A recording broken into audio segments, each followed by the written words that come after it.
আল্লাহ পাকের প্রশংসার পাশাপাশি অসংখ্য দরুদ ও সালাম প্রেরণ করি। দরুদ সালামের ঝর্ণাধারা বর্ষিত হোক সুদূর মদিনা শরীফে সবুজ গম্বুজের নিচে নবী পাকের রওজা আতহারে। ভক্তির সঙ্গে বলুন সাল্লাল্লাহু আলাইহি ওয়াসাল্লাম।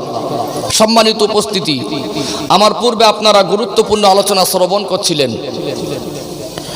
আমি অধম অযোগ্য আপনাদের সন্তানের মতো, ভাইয়ের মতো স্বল্প সময় আল্লাহ আপনাদের মাঝে আমাকে হাজির করেছেন। দোয়া করুন আল্লাহ আমাকে শরীয়তের দৃষ্টিকোণ থেকে বাস্তবকে সামনে রেখে যুগ উপযোগী কিছু কথা বলার তৌফিক দেন। বলুন আল্লাহুম্মা আমিন। আলোচনা শুরু করার আগে আপনাদের কাছে আমার দুটি কথা। প্রথম কথা, আমি এখানে বসেছি, বড় বক্তা মনে করবেন না, নিজের সন্তানের মতো, ভাইয়ের মতো মনে করুন। বক্তা বক্তব্য করে আর শ্রোতা শ্রবণ করে, ওই মেজাজের মানুষ আমি না। কারণ আমি বিশ্বাস করি আমার থেকে অনেক জ্ঞানী মানুষ মজলিসে থাকে। কথা ঠিক না ভুল? আপন ভেবে সম্মানের পাত্র হিসাবে মুরব্বী মানুষকে কিছু বলার হক আমি রাখি কি রাখিনি? আপনার যদি একটা ছেলে হাফেজে কোরআন বা আলেম হয়, আপনাকে তো ভালোবেসে কিছু কথা শুনি বলতে পারে কি পারে না? আমি যতটুকু কথা বলবো আল্লাহ বলাবেন, মন খুলে আপন ভেবে বলবো। বক্তা শ্রোতা ওই সম্পর্কটা আমার মনের থেকে পছন্দ না। আমি আপনাদের সন্তানের মতো, ভাইয়ের মতো, নিজের মনে করে বললে কিছু কথা বলতে ভালো লাগে। কথা ঠিক না ভুল? দ্বিতীয় কথা, দেখতে পাচ্ছি আমার অনেক মুরব্বী আব্বার বয়সী মানুষ আছেন। আমি দোয়া করি আল্লাহ আপনাদের আরো হায়াত দিক, আপনারা আমাদের জন্য দোয়া করুন। কিন্তু আমার মনে হয় আপনারা আজকে প্রথম বসেছেন না, এর আগে কম বেশি 70, 80, 100টা জলসায় অলরেডি বসেছেন। এত কিছু জলসা শোনার পরে আমার আপনার জীবনে কতটা পরিবর্তন এসেছে। প্রত্যেকটা জলসায় বসে যদি ছোট্ট ছোট্ট করে আমল করে জীবনটা একটু পরিবর্তন করতে পারতাম, আমাদের জীবনটা আরো একটু সুন্দর হতো। কথা ঠিক না ভুল? অতএব নিয়ত করুন, এখান থেকে শুধু উঠে যাব না, সামান্য ক্ষুদ্র হলে জীবনে একটা পরিবর্তন আনবো। আল্লাহ যেন আমলে পরিণত করার তৌফিক দেন। বলুন আল্লাহুম্মা আমিন। বাস্তবকে সামনে রেখে যুগ উপযোগী কিছু কথা বলার প্রয়াসে আল্লাহ পাকের পবিত্র কালাম কোরআনুল কারীম থেকে ছোট্ট একটি আয়াতে কারিমা তেলাওয়াত করেছি। পাশাপাশি নবী পাকের নূরের জবানে বর্ণিত অসংখ্য হাদিসের ভিতর থেকে ছোট্ট একটি হাদিসের টুকরা পেশ করেছে। এর উপরে সংক্ষিপ্ত আলোচনা। যে আয়াতে কারিমা তেলাওয়াত করেছি কোরআনুল কারীমের 30 নম্বর পারা, সূরার নাম সূরাতুল ইনশিরাহ। ছোট্ট একটি সূরার মিডিল পয়েন্টে ছোট্ট একটি আয়াত। আল্লাহ পাক আয়াতে কারিমার ভিতরে বলছেন অরফাগানা লাকা যিকরাক। মূলত আয়াতে কারিমা আমার রসুল পাকের শানে। কেন আমার রসুল পাকের শান দিয়ে আমি শুরু করলাম? আমার নবী না হলে তো আল্লাহ কিছু বানাতেন না। আল্লাহ বলছেন অরফাগানা লাকা যিকরাক, আমি আমার হাবিবের জব জিকির, সম্মান, মর্যাদা সব থেকে বেশি বাড়িয়েছি। জোরে বলুন। আয়াতের বিস্তারিত ব্যাখ্যা আছে, তবে এক কথা এটাই বলা যেতে পারে, আল্লাহ হলেন স্রষ্টা, সৃষ্টিকর্তা। সবকিছু সৃষ্টির মালিককে আল্লাহ। আল্লাহর পরে যদি কারোর সম্মান বেশি থাকে, আল্লাহর পরে সব থেকে সম্মানী তিনি কে? আমার নবী। আল্লাহর পরে সব থেকে সম্মানী আমার নবী। সেই নবীর সম্মান মর্যাদার কথা বললে আমি অধম 2 ঘন্টা শেষ করতে পারবো না। এক কথায় বোঝালাম আল্লাহর পরে সম্মানী আমার নবী। কেন আমার নবীর সম্মানের কথা বললাম? আজ আমি দেখি সমাজের চিত্র দুঃখে মনটা ভরে যায়। মাথায় রাখবেন, ঘটনার নাম কিন্তু অজনা, আর সুর টানের নাম অজনা। এখানে বসে যদি কিছু বুঝতে না পারি, সঠিকভাবে গুছিয়ে যদি কিছু বলতে না পারি, একটা দুঃখ জায়গা থেকে যায়। আমি যতক্ষণ থাকি চেষ্টা করি আপন ভেবে মানুষকে শরীয়তের কিছু কথা আল্লাহ আমার দ্বারা যেন বোঝাবার তৌফিক দেয়। যখন আমি সঠিক কিছু কথা মানুষকে বোঝাতে না পারি, আমার নিজেকে অনেক বড় ঋণী মনে করি। আমি সবসময় চেষ্টা করি কিছু বুঝবো, কিছু বোঝাবো। যদি না বোঝাতে পারি, না বুঝি, আমলটা করবো কার উপরে? কথা ঠিক না ভুল? আজ মুসলিম জাতির অবস্থা ভালো না খারাপ? লাঞ্ছিত, বঞ্চিত, অপমান, অপদস্থ কেন? আজ দেখবেন একটা ঘর আছে, এত সুন্দর, বাইরের থেকে দেখলে মনে হবে সত্যি একটা ঘর করেছে। ঘরে টাকা পয়সা, দুনিয়াবি সম্পদের অভাব নেই, কত গোছানো, কত দামি দামি জিনিসপত্র আছে, কিন্তু প্রকৃতপক্ষে ঘরের ভিতরে শান্তি নেই। ঘটছে না? ঘটে না? বাপ বেটায় মিল নেই, ভাই ভাইয়ে মিল নেই। এক বাপের 2টো ছেলে, মায়ের গর্ভে ছিল একটা মার সন্তান। আব্বার কাছ থেকে 1 টাকার কয়েন নিয়ে গলা জড়িয়ে দোকানে গিয়ে চকলেট কিনে অর্ধেক করে কেটে খেয়েছিল, হিংসা করিনি। আজ ভাই ভাইয়ের দুশ্মন হয়েছে না হয়নি? আজ ফজরের সময় মুরব্বীরা ভালো বলতে পারবেন, গ্রামে মসজিদে প্রথম কাতার ভর্তি হয় কেন বলেন তো? আজ আমরা এই অশান্তির ভিতর থেকে কিভাবে শান্তির জায়গা পাবো? আজ আমাদের ছেলেরা পেশাব চেপে রেখে মোবাইলে গেম খেলা করছে। আমাদের ছেলেরাই জানুয়ারি মাসে গাড়িতে মদের পেটি তুলে পিকনিক করতে যাচ্ছে। আজ আমাদের এই সমাজের প্রভাবশালী মানুষেরা ঘুষ খেয়ে বিচার করছে। আজ আমাদের এলাকার মানুষদের কিছু কিছু মানুষকে চেহারা দেখে বোঝা যায় না যে সুদখোর, কিন্তু ভিতরে বড় বড় সুদখোর হয়েছে। আজ মুসলিম জাতি লাঞ্ছিত, বঞ্চিত, অপমান, অপদস্থ যত দিন যাচ্ছে এটাই উপলব্ধি করা যাচ্ছে। গাড়ি বাড়ি সব কিছু উন্নত হচ্ছে, মানুষের চরিত্রও কিন্তু উন্নত হচ্ছে না। মানুষ অসুস্থ হয়ে কোথায় যায়? ডাক্তারখানায়। কোথায়? সুস্থ হবে বলে অসুস্থ হয়ে ডাক্তারখানায় যায়। শারীরিক রোগ হলে ডাক্তারের কাছে গিয়ে ওষুধ খেতে হয়। আর মানুষের চরিত্র খারাপ হলে রাসূলুল্লাহর আদর্শ মেনে নিতে হয়। জোরে বলুন। ওষুধ যেমন একটা ঔষধের দোকানে পাওয়া যায়, রাসূলুল্লাহর আদর্শের কিছু কথা এই জান্নাতের বাগান থেকে উপলব্ধি করা যায়। জোরে বলুন। আমার ভাষা বুঝতে পারছেন? আমি ছোট মানুষ তো, যে কথাগুলো বলি একটু গুরুত্ব দিয়ে শুনবেন। আমি যতটুকু কথা বলি বাস্তবের সঙ্গে মিল থাকে। মানব জীবনে 3টে জায়গায় কামিয়াবি অত্যন্ত জরুরি। আবারও বলছে, একটু গুরুত্ব দিয়ে শুনুন। আপনারা আব্বার বয়সী মানুষ তো, যুবক ভাইদের থেকে মুরব্বীদের বেশি দেখতে পাচ্ছি। মানব জীবনে 3টে জায়গায় কামিয়াবি হওয়া অত্যন্ত জরুরি। একটা হলো প্রথম দুনিয়া। দুনিয়ার শান্তি, সম্মান আর ঈমান নিয়ে বেঁচে থাকা বড় কামিয়াবি। বুঝলেন? দুনিয়ায় শান্তি, সম্মান আর ঈমান নিয়ে বেঁচে থাকা বড় কামিয়াবি। কারো জীবনে যদি শান্তি আর সম্মান থাকে আর ঈমান থাকে, এর থেকে কি চান? শান্তি আছে, সম্মান আছে, ঈমান নেই, কোনো মূল্য আছে? ঈমান জরুরি। আল্লাহ চালিয়ে দিলে শান্তি তো আলাদা জিনিস, আল্লাহ নিয়ামতি জিনিস, এমনি তো পাওয়া যায় না। তারপরে হলো কবরের জগৎ। কবরের জগতে ছাড় পাওয়া আর একটা কামিয়াবি। লাস্ট স্টপেজ সেটা হলো আখিরাত, ময়দানে মাহশরে নাজাত পাওয়া আর একটা কামিয়াবি। এখান থেকে আমি আলোচনার মূল বিষয়বস্তু তুলে ধরছি এটাই, যে 3টে জায়গায় কামিয়াবির রাস্তা খুঁজবো। জোরে বলুন সুবহানাল্লাহ। আমার ভাষা বুঝতে পারছেন তো? অসুবিধা হচ্ছে না তো? দেখুন, আমি কিন্তু একটু গরম কথা বলি, আমার নরম কথা একটু কম বলা হয়। যতক্ষণ বলি একটু গরম গরম বলি, অসুবিধা নেই তো? শান্তি, সম্মান, ঈমান নিয়ে বেঁচে থাকবো কি করে? কবরের জগতে ছাড় পাবো কি করে? আখিরাতে নাজাত পাবো কি করে? সেই রাস্তা খুঁজবো ইনশাআল্লাহ। এই 3টে জায়গায় কামিয়াব হতে গেলে একটা রাস্তা হলো রাসূলুল্লাহকে মেনে নেওয়া, রাসূলুল্লাহকে ভালোবাসা।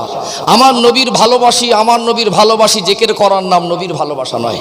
নবীকে মানি, নবীকে নামি বলে বলে পাগল হওয়ার নাম নবীকে ভালোবাসা নয়। নবীর ভালোবাসা মানে রাসূলুল্লাহর আদর্শে আদর্শিত হওয়া। রসুলকে ভালোবাসার মানে হলো রাসূলুল্লাহ যে রাস্তা দেখিয়েছেন, যে কথা বলেছেন সেগুলো মেনে নেওয়া। কেন? আমার নবীকে ছেড়েও আল্লাহকে পাওয়া যায় না। আল্লাহ চিনিয়েছেন আমার নবী। যেটা নবীকে মানা হয়, আল্লাহ রসুল যে বলেছেন আমাকে মানো, আমার ইত্তেবা করো, ওটাও আল্লাহর জন্য বলেছেন। নবীকে মানলে আল্লাহকেই মানা হয়। কথা ঠিক না ভুল? আজ আমরা লাঞ্ছিত, বঞ্চিত, অপমান, অপদস্থ হচ্ছি। এই লাঞ্ছিত, বঞ্চিত হওয়া জাতি তো আমরা না। আমরা সম্মানী জাতি, শ্রেষ্ঠ জাতি, মাথা উঁচু করে বেঁচে থাকা জাতি। জোরে বলুন। এই 3টে জায়গায় কামিয়াবির রাস্তা বোঝাবো। কেন আমাদের এত অবনতি হচ্ছে সেই রাস্তা খুঁজবো। আমি পয়েন্ট পয়েন্ট তুলে ধরবো ইনশাআল্লাহ। চলুন সরাসরি অজের লাইনে যাচ্ছি আমি। আল্লাহর পরে সব থেকে সম্মানী আমার নবী। সেই নবীর সঙ্গে যার সম্পর্ক হয়, সেই রসুলের ছোঁয়া যেখানেই লেগে যায়, যতটা রসুলুল্লাহর সঙ্গে সম্পর্ক পৃথিবীর মানুষ করবে, আল্লাহ 3টে জায়গায় ততটা কামিয়াবি দেবে। যে যতটা আমার নবীকে ভালোবেসেছেন, আল্লাহ পৃথিবীর কাছে তাকে ততটা সম্মানই করেছেন। ছোট ছোট করে উদাহরণ পয়েন্ট তুলে ধরছি। হালিমা কারুর নাম শুনেছেন? কে বলেন তো? নবীজির দুধমা। পৃথিবীতে কত হালিমা নামের মেয়ে আছে। আপনাদের দক্ষিণ মালিগ্রামে খুঁজলে কারুর মেয়ের নাম হালিমা, কারুর মায়ের নাম হালিমা, কারুর বোনের নাম হালিমা। ওই হালিমাটার পাশের পাড়ার মানুষ না চিনতেও পারে, কিন্তু নবীজি দুধমা হালিমা পৃথিবীর মানুষ চেনে। মা হালিমা যদি আমার নবীকে কোলে না তুলতেন, মা হালিমা যদি আমার নবীকে দুধ পান না করাতেন, ওই মা হালিমার সঙ্গে যদি আমার নবীর সম্পর্ক না হতো, মা হালিমার ক্ষমতা ছিল পৃথিবীর মানুষের কাছে পরিচিত হবে। মা হালিমার জায়গায় যদি অন্য কোনো মা আমার নবীর দুধ মা হতেন, সেই নামের মাটা পরিচিত হতো। কথা ঠিক না বলুন? যে পৃথিবীর মানুষ মা হালিমাকে জানে, এটা হালিমার কিছু ব্যক্তিগত কৃতিত্ব নয়, এটা আমার নবীর ওসিলা। জোরে বলুন। মনে এতটা মাটির মায়া, জমির এতটা দরকার, কবরটা খুঁড়ে বড় করে মাটি কেটে কবরে দিয়ে আসতে হবে। আর কবে ভালো হবে? এমনি আমাদের কপালে বিপদ মুসিবত না, এত লাঞ্ছিত বঞ্চিত হচ্ছে এমনি না। এ জাতির চোখের পানি পৃথিবীর এটম বোমের পাওয়ারটাও শেষ করে দেয়। জোরে বলুন। অন্তর পরিষ্কার করতে হবে, মানার মতো মানতে হবে। আমার নবীকে যে যতটা মানে, আল্লাহ তাকে ততটা সম্মানই করে। ও সোনার বাড়ির যুবকেরা, আব্বার আমারা, এটাই বোঝাতে চাইছি, আল্লাহ বলে সব থেকে সম্মানী আমার দয়ার নবী। সেই নবীর ভালোবাসা, সেই নবীর মহব্বত পৃথিবীর কোনো মানুষ যতটা কলিজা জায়গা দেবে, আল্লাহ পৃথিবীর কাছে তাকে ততটা সম্মানই করবে। আবু বকর হুজুর শুধু মেনেই যাচ্ছেন, আল্লাহ নবীর সাহাবী হযরত আবু বকর সিদ্দিক রাদিয়াল্লাহু আনহুকে আল্লাহ যে সম্মান দিয়েছেন বর্ণনা করব, তার আগে কেমন মেনেছেন শুনুন। আল্লাহ নবী একদিন ডাকলেন, ও বাবা আবু বকর, এই মক্কা জমিন আমার জন্মভূমি, এই জমিনে আমার থাকা হবে না, হিজরত করে মদিনা শরীফে চলে যেতে হবে। ও বাবা আবু বকর, আমি দয়ার নবী একা যাব না, যেই দিন আমি হিজরত করব সেই দিন আমার সঙ্গী হিসাবে তোমাকেই নিয়ে যাব। আল্লাহ নবীর কথাটা শুনলেন, আল্লাহ নবীর সাহাবী হযরত আবু বকর সিদ্দিক রাদিয়াল্লাহু আনহু রাতের বেলা বিছানায় চলে গেলেন ঘুমাতে। সারাদিন ক্লান্ত শরীর, সংসারের কিছু কাজ, আল্লাহ নবীর সঙ্গে দ্বীন ইসলামের খেদমতেও বেরিয়ে পড়তেন। বিছানায় গিয়ে মনে মনে করছেন, একটু ঘুমাতে পারলে জানে আরাম হয়। সারাদিন পরিশ্রম করে বিছানায় গেলে ঘুমাতে মন চায় কি চায় না? কেননা আল্লাহ পাক রাতটাকে বান্দা বান্দির জন্য আরামের অংশ বানিয়েছেন। আল্লাহ নবীর সাহাবী হযরত আবু বকর সিদ্দিক রাদিয়াল্লাহু আনহু বিছানায় গেলেন, মনে মনে ভাবছেন ঘুমাতে পারলে জানে একটু আরাম হতো। মনে পড়ে গেল আল্লাহ নবীর কথা, আল্লাহ নবী আমাকে সঙ্গে নিয়ে যাবেন। কবে যাবেন, কখন আসবেন আমায় বলেন নাই। আমি আবু বকর ক্লান্ত শরীর নিয়ে যদি গভীর ঘুমের মধ্যে থাকি, আল্লাহ নবী না জানি আজ গভীর রাতে আমি আবু বকরের দরজায় আসবেন, আমি আবু বকরকে সালাম দেবে, আবু বকর বলে ডাকবে, আমি আবু বকর একটাকে সাড়া না দিতে পারলে আল্লাহ নবীকে দাঁড় করিয়ে রাখলে বেয়াদবি হবে। এই মনে করে উঠে পড়লেন। আল্লাহ নবীর সঙ্গী হয়ে যাওয়ার জন্য যাবতীয় সামানপত্র, একটু জামা কাপড় নিয়ে একটা পোটলা বেঁধে আল্লাহ নবীর মহব্বতে দরওয়াজার সামনে দাঁড়িয়ে দাঁড়িয়ে রাত অতিবাহিত করছেন। দীর্ঘ 6 মাস হয়ে গেল। আল্লাহ নবী 1 তারিখে হযরত আবু বকর সিদ্দিক হুজুরের দরজায় গভীর রজনীতে আল্লাহর নবী আস্তে করে সালাম দিয়ে ডাকলেন, বাবা আবু বকর। আল্লাহ নবীর সাহাবী হযরত আবু বকর রাদিয়াল্লাহু আনহু এক মুহূর্ত দেরি করলেন না, সালামের জবাব দিয়ে সঙ্গে সঙ্গে দরওয়াজাটা খুলে দিলেন। আল্লাহ নবী দেখে আশ্চর্য হয়ে গেলেন, দেখে মনে হচ্ছে আবু বকরকে কে সংবাদ দিয়ে দিয়েছে।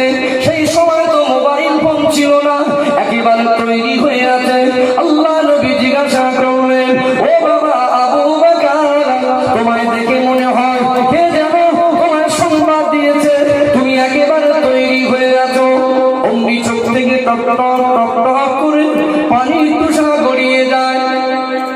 ইয়া রাসূলুল্লাহ, ইয়া হাবিবাল্লাহ,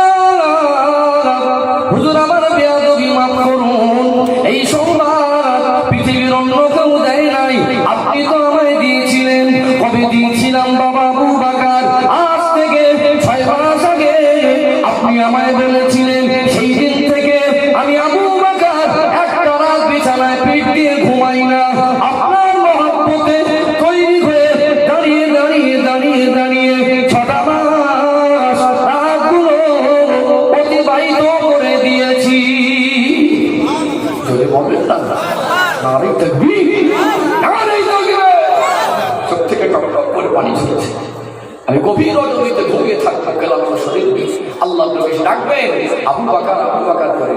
যদি সারা দিতে দেরি করি, আল্লাহ রাসূলকে দাঁড় করিয়ে রাখা বেয়াদবি হবে কি হবে না? একে বলে নবীর ভালোবাসা। আমার আব্বার বয়সে মানুষকে দেখে দিনে 5 বার করে তামাক বলে, ডোলে ডোলে ডোলে বাড়ি মেরে কাজা করে বাড়ি মেরে 5 বার বাড়ি 5-7-35 বার যে তামাক বলেছেন, ওটা সপ্তাহের শেষে হিসেব পাওয়া যাবে। ওই 1 সপ্তাহের মধ্যে কবার নবীর মহব্বতে দরুদ শরীফ পড়েছেন, ওই 1 সপ্তাহের মধ্যে কবার আমার নবীর ভালোবাসা করে যায় দেখেছেন, দিল ছিঁড়ে টর্চ লাইট মেরে খুঁজে পাওয়া যাবে। শুধু বলে হুজুর মুসলমানদের এত বিপদ কেন, আমরা সে মুসলমান হতে পারিনি। কিছু চাচার দিকে দেখি বিড়ি খায় তো খায়, আবার বাঙ্গিটা বালিশের তলায় করে নিয়ে ঘুমায়। কত সুন্দর তো রাগ করছেন না তো? দেখুন আমি কিন্তু নরমাস করিনি, কিন্তু আমার বিষয়ে যুবক সাথে কিছু জানে, ইউটিউবে আমাকে দেখে, আমি নরমাস খুব কম করি। তবে আব্বা ভাবে বলছি, আমি যদি আপনাদের সন্তানের মতো হই, এটা বিশ্বাস রাখবেন, আমি নিজের মনে করে বলছি। কষ্ট দেওয়ার দিকে বললে আল্লাহ আমাকে ছাড়বে। এই জায়গাটায় আসলে একটু অনুতপ্ত হলে আল্লাহ ওই মানুষের মনটাকে নরম করে দেয়। বলো সুবহানাল্লাহ। আমি কি ফারিস্তা নাকি? সব থেকে বড় গুনাহগার আমি। একটু আলোচনা করার দরকার আছে না? চাপবার বয়সী মানুষকে দেখি কি সুন্দর করে বলে, কত ঘুমোস তোরা, আমাদের মতো বয়স পা, সেই 3টে ঘুম ভেঙে যা, ঘুমিয়ে আসে না। চাচা দেখি করছিল 3টের সময় উঠে ঘুম ভেঙে বাঁধের তলায় বিড়ির বান্ডিল হাতে রাখছে। মাঝে মাঝে দাদিমাটাও ঠান্ডা, কই রে সে বিড়ির বান্ডিল কই? সারা সপ্তাহে কটা বিড়ি খেয়েছে সে পাওয়া যাবে। ওই সপ্তাহের মধ্যে কবার আমার নবীর কথা মনে দেখেছে, টর্চ লাইট মেরে বিলের মধ্যে যদি পাওয়া যাবে। এ জাতি লাঞ্ছিত হওয়া জাতি নয়, আজ রসুল ধরা হয়ে গেছি। আর কেন কেউ কেউ মনে করবেন এত বড় বড় হারামের রদ আছে, আপনি কেন বিড়ি রক্ষা করছেন? এটাও তো শরিয়াতে মানা। মকরুহ তাহরিমি আমাদের ইমামের মতে হারামের কাছাকাছি। এর ফল কি হতে পারে জানেন? আল্লাহ না করুক ওই মানুষটা বিড়ি খেয়ে মরে গেল। এই মানুষটাকে কেউ বলছে ফরজ গোসল দে। দুনিয়ায় বেঁচে থাকা অবস্থায় উজু করলে, গোসল করলে কুল্লি ছাড়া উজু গোসল হয়? মরে গেলে ফরজ গোসল দেয়। জিজ্ঞেস করবেন, আপনি তো মরা মানুষকে মাইকেল দিয়ে গোসল দেন, ভালো করে কুল্লি করানো যায়? খাটিয়ায় শোয়ানো ছেলে মেয়েগুলো কান্নায় ভেসে যাচ্ছে, বলছে আব্বার মুখটা একবার শেষবারের মতো দেখিয়ে দাও। মুখটা খুলে, কাপড়ের বাঁধনটা খুলে, তখনও যদি গালের কাছে না নিয়ে যাওয়া যায়, এই মমতাই পাওয়া যাবে। বিসমিল্লাহি ওয়া আলা মিল্লাতি রাসূলিল্লাহ কবরে শুইয়ে দিয়ে কেউ কেউ বলে কিবলার দিকে মুখটা আছে কিনা দেখলাম। তখনও যদি কিবলার দিকে মুখ আছে কিনা দেখার সময় কাপড়ের বাঁধনটা খুলে যদি গালের কাছে না নিয়ে যাওয়া যায়, এই মমতাই পাওয়া যাবে। কি নিয়ে গেলে? আর কেন? এবার জীবন তৈরি করো যে আল্লাহ আমি গোনা করেছি, আল্লাহ আমি গোনার পাহাড় করেছি। রাত 3টে ঘুম ভেঙে যায়, শুকরিয়া আদায় করে উজু করে আল্লাহর বান্দা তাহাজ্জুদে দাঁড়িয়ে যান। ছেলে পুলে হলো, নাতি পুতি হলো, বউ মারা হলো, সুখে শান্তিতে চলছে। এবার আপনি নামাজের গাড়িটা ধরেন। ওরে বাবা, কিছু চাচা দিকে দেখি দিনে 100টা গালাগালি না দিলে পেটের ভালো হতো না, বারুদের মতো শুরু করলে একটা সময় না। আবার চাচাজি বলবে আর কদিন বাঁচবো, মুসলমানদের পদে পদে বিপদ।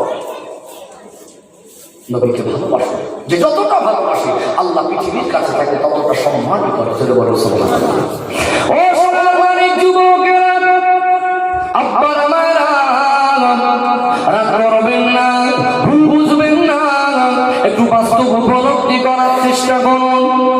আবার মনে করিয়ে দেই, আল্লাহর পরে সব থেকে সম্মানী হলো আমার নবী। সেই নবীর ভালোবাসা, সেই নবীর মহব্বত পৃথিবীর মানুষ যে যতটা কলিজায় জানা দেয়, আল্লাহ পৃথিবীর কাছে তাকে ততটা সম্মানী বানায়।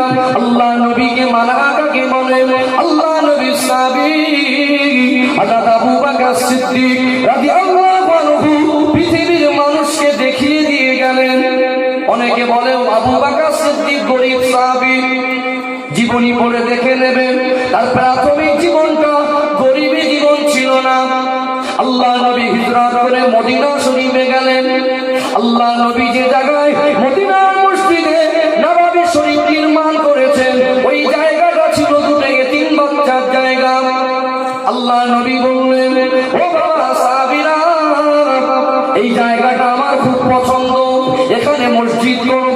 দেখো তো বাবা, জিজ্ঞাসা করে জায়গাটা কার জায়গা? খবর নিয়ে দেখা গেল এতিম বাচ্চার জায়গা। এতিম হলেও গার্জেন পক্ষ কেউ থাকে কি থাকে না? নানারা, মামারা থাকে, চাচারা থাকে। মদিনার মানুষ আল্লাহ নবীকে কলিজা দিয়ে মেনে নিয়েছিলেন। ইয়া রাসূলুল্লাহ, ইয়া হাবিবাল্লাহ, আপনি মসজিদ করবেন, আমাদের কোনো দাবি নেই, ওটা আপনাকে আল্লাহ রাস্তায় দিয়ে দিলাম। আল্লাহ নবী বললেন না, এই যে বললে এতিম বাচ্চার জায়গা, এমনি নিতে পারি না, ওরা এতিম, ওদের জায়গাটা এইভাবে নেওয়া যাবে না। মদিনার বিশিষ্ট মানুষদের বললেন, মদিনার বাজার হিসাবে জায়গার মূল্য নির্ধারণ করুন। ওই মদিনার মসজিদে নববী শরীফের জায়গা কেনার সময় আবু বকর সিদ্দিক রাদিয়াল্লাহু আনহু বেশিরভাগ অর্থটা দিয়েছিলেন। এমনি না, দিনের রাস্তায় খরচা করছে। এখন পরীক্ষা শেষ হয়ে যতটুকু আছে বেশিটা মসজিদে নববী শরীফ জায়গা কেনার সময় আবু বকর হুজুর দিলেন। আর আমাদের কিছু মানুষ আছে চাকরি থেকে রিটায়ার, এলাকার গণ্যমান্য ব্যক্তি, বিচার করেন। আল্লাহ শুকরিয়া, ভালো মানুষ আছে, ভালো বিচারক আছে, আমার কোনো আপনার সঙ্গে ব্যক্তিগত দুশ্মনী নেই। কিন্তু কিছু মানুষ বিপদে মুসিবতে তার কাছে যায়, ডাইরেক্ট বলে বলছে 1000 কোটি টাকা নিয়ে বিচার করবে। গরিব মানুষ স্ত্রীর হাতের কানের বন্ধক দিয়ে 20,000 টাকা দিয়েছে, বাপের রাইতে সম্পত্তি গরিবের জায়গায় দখল করছে, বিচারকের কাছে থেকে ব্যবস্থা করে। 3 দিন ঘুরিয়ে বলছে কচি কোলাই নিয়ে 8-10 নিয়ে এত বড় এত মুসিবত, এমনি না আমরা ভালো হতে পারি না, কথা ঠিক না বলে। ওই মানুষটা অভাব নেই। বর্তমান আমাদের সমাজে যারা ঘুষখোর, এরা ধনী না গরিব? একটু বলেন না, ধনী না গরিব? পয়সা থাকলে হজ হয় না, আর পয়সা থাকলে খরচা হয় না। আমরা দোয়া করি আল্লাহ আমাদের হাজী সাহেবের হায়াত দারাজ করেন, এনার সন্তানদের আল্লাহ সুখ শান্তি দেন, বলুন আল্লাহ। কত মানুষের দেখা গেছে 10 বার হজ করতে পারবে, বাবা হজ করেন, যাও মেয়েটার বিয়ে দেই। ইমাম সাহেব বলছে আপনি হজে চলে যান, আপনার হজ অনেকদিন আগে খরচ হয়ে গেছে। বলছে একটু বেঁধে আসে যাবো, বছর ফিরেও আসলো না, হজে যাওয়া হলো না, দুনিয়া ছেড়ে চলে গেল। দেখেন কি দেখেন, কত মানুষ আছে দেখবেন টাকার কুমির হয়ে বসে আছে, টাকায় কোথা লেগে যাচ্ছে। যখন খরচা করে না, দিন চুপসে আসে এমনি আবু বকর তো সম্মানী না। যখন চেয়েছেন বুঝুন আমার মাদ্রাসা আমার নয়, আপনার কদমে আমি আবু বকর দিতে পারলে ওটাই আমার খুশি। ধরে বলুন ও সোনার অনেক যুবকেরা, আপনারা রাগ করবেন না, ভুল বুঝবেন না। মানা কাকে বলে? আল্লাহ নবীর সাহাবী হযরত আবু বকর সিদ্দিক রাদিয়াল্লাহু আনহু পৃথিবীর মানুষকে দেখিয়ে দিয়ে গেলেন। আল্লাহ নবী মদিনার জমিনে একবার চাঁদা চেয়েছিলেন। ও বাবা সাহাবীরা, আমি রাসূলুল্লাহকে জানে মিটিয়ে দিতে, ইসলামকে দুনিয়া থেকে মিটিয়ে দিতে তারা প্রচেষ্টা চালাচ্ছে। জালেম বেঈমানেরা, আমি তো মদিনায় চলে এসেছি, মক্কার মানুষেরা শান্ত হয়নি। তারা অস্ত্র শস্ত্র নিয়ে আসছে। বাবারা, জিহাদের ময়দানে যেতে হবে, একটু চাঁদা দাও।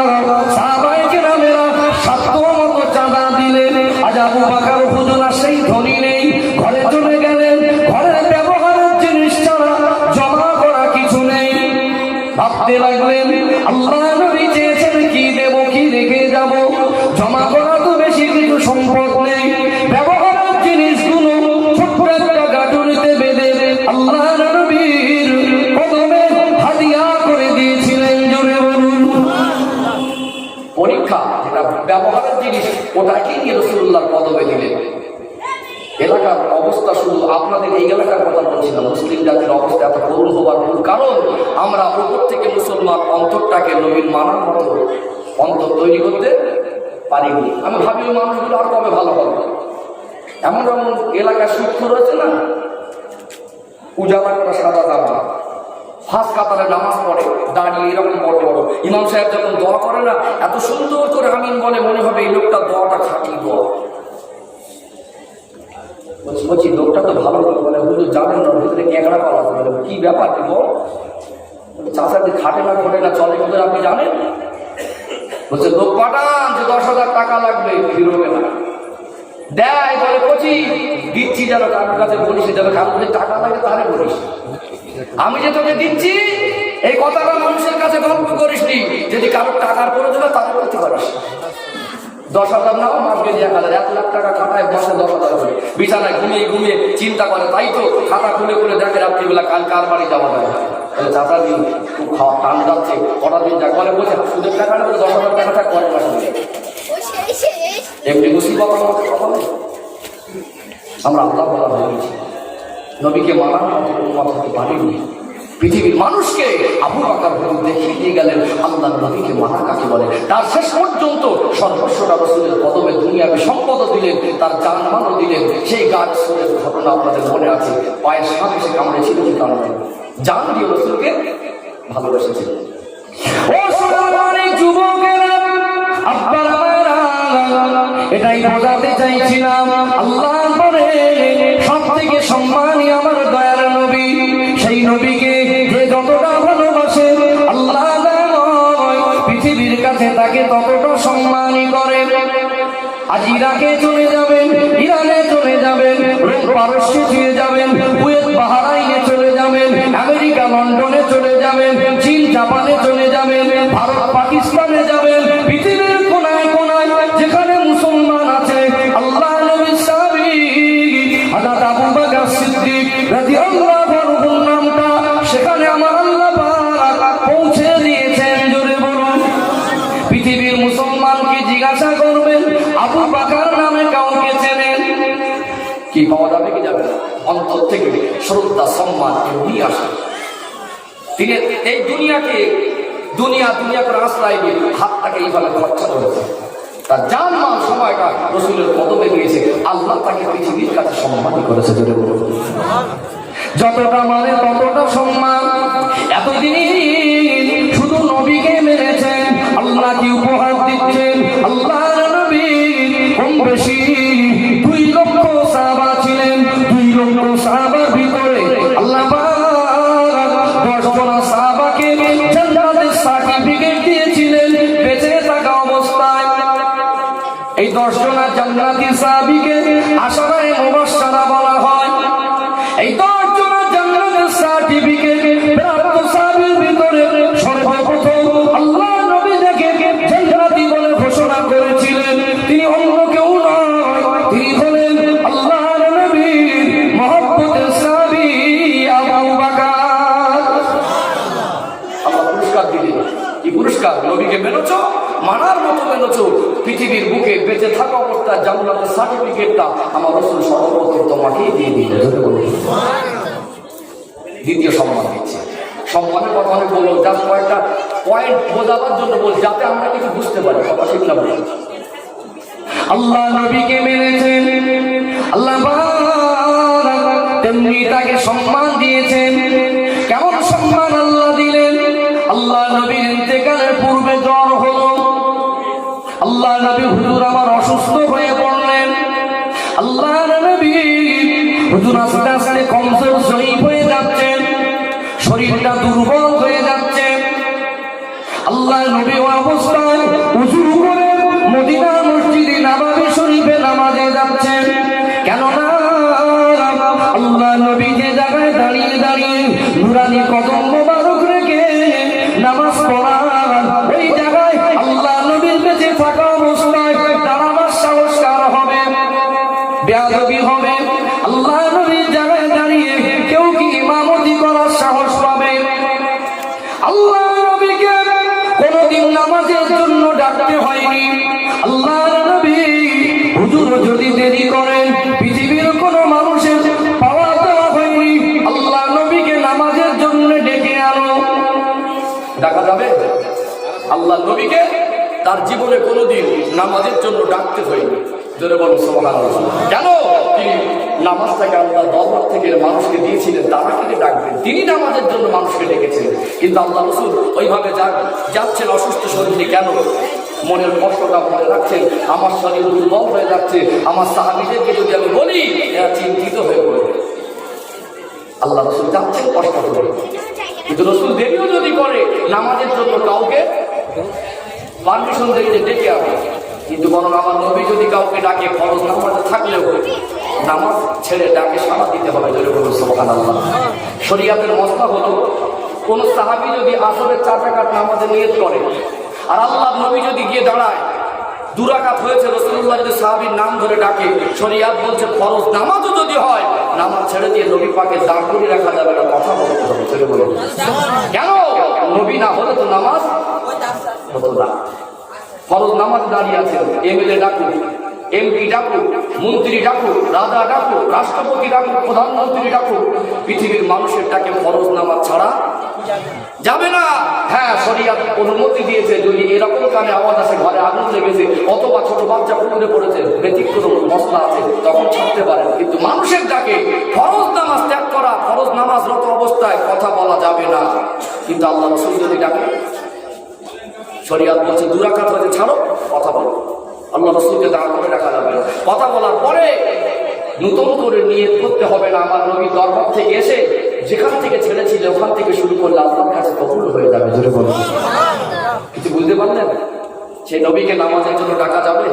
আল্লাহর নবী জানেন আমাকে কেউ ডাকতে আসবে না, আর আমি যদি না যাই অসুস্থ শরীর নিয়ে মানুষের কাছে, আমার সাহাবীদের কাছে বলি বাবা কমজোর হয়ে যাচ্ছি, দুর্বল হয়ে যাচ্ছি, দুশ্চিন্তা করি। সাহাবীরা জান দিয়ে ভালোবাসতেন কি বাসতেন না? সাহাবীদের মনে একটা খারাপ ঢুকে যাবে, না জানি রাসূলুল্লাহ আমার কি হবে, চিন্তা করবে কি করবে। আমার নবী রাতের অবস্থায় কাউকে বলছেন না, কষ্ট করে নামাজে যাচ্ছে। ও সোনার মানিক যুবকেরা, আব্বার আমার, আল্লাহ নবী হুজুর আমার কমজোর হয়ে আসছেন, শরীরটা দুর্বল হয়ে যাচ্ছে। এক পর্যায়ে এমন হলো মদিনা মসজিদে নববী শরীফে আযান হয়ে যায়। আল্লাহ নবীর সাহাবী হযরত বেলাল রাদিয়াল্লাহু আনহু আযান দিলেন। আল্লাহ নবীর সাহাবীরা সোনার দোকান খুলে রেখে, দুনিয়ার কাজকর্ম ব্যবসা বাণিজ্য ছেড়ে রেখে আযান শোনার পরে ছুটে ছুটে মসজিদে আসতেন। তাদের ভিতরে এই প্রতিযোগিতা ছিল, আগে আগে মসজিদে যাব, আল্লাহ নবীর সোজাসুজি দাঁড়াবো, আল্লাহ নবীর কাছাকাছি দাঁড়াবো, আল্লাহ নবীর পাশাপাশি দাঁড়াবো, ফাঁস কাতারে দাঁড়িয়ে নামাজ আদায় করবো। তাদের মনের মধ্যে এই চিন্তা ছিল, কেননা তারা নামাজ পড়তেন, এই নামাজের যিনি ইমাম হতেন আমার আপনার দয়ার নবী, আল্লাহ নবীর পিছনে নামাজ পড়ে এত শান্তি পেতেন, মনে করতেন দুনিয়ার যাবতীয় শান্তিটা যেন রাসূলুল্লাহর পিছনে নামাজ পড়ার ভিতরে আছে। জোরে বলুন। আল্লাহ নবী দেখছেন আযান হয়ে গেল, আমি রাসূলুল্লাহ একটু যদি মসজিদে না যাই সাহাবারা আমার জন্য অপেক্ষা করবেন। আল্লাহ নবী শহীদ কমজোর অবস্থায় আম্মা জান হযরত আয়েশা সিদ্দিকা রাদিয়াল্লাহু আনহা হুজুরকে ডাকলেন, বিবি আয়েশা একটু পানি আনো, আমি রাসূলুল্লাহ ওযু করব। আম্মা জান পানি আনতে গেলেন, এসে দেখলেন আল্লাহ নবী হুঁশ মোবারক হারিয়ে ফেললেন। আম্মা জান হযরত আয়েশা সিদ্দিকা রাদিয়াল্লাহু আনহা আল্লাহ নবী নুরানি শরীর মোবারকে হাত রেখে আস্তে করে ডাকলেন, ইয়া রাসূলুল্লাহ। আল্লাহ নবী বেহুশ, আম্মা জান ডুকরে কেঁদে ফেললেন। আল্লাহ নবীর হুঁশ আয়াত হলো, আল্লাহ নবী দেখছেন বিবি আয়েশার চোখে পানি। ও বিবি আয়েশা, আমি কমজোর হয়ে গেছি, জয়ী হয়ে গেছি, দুর্বল হয়ে পড়েছি, মনটা চাইছে নামাজ পড়াতে যাব, সাহসে কুলাচ্ছে না, এতটা দুর্বল হয়ে গেছি, হেঁটে হেঁটে মনে হয় মসজিদে নববী শরীফে যেতে পারবো না। আল্লাহ নবীর চোখ থেকে পানি গড়িয়ে গড়িয়ে যায়। ও বিবি আয়েশা, আমার সাহাবীরা কি নামাজ পড়ে নিয়েছে?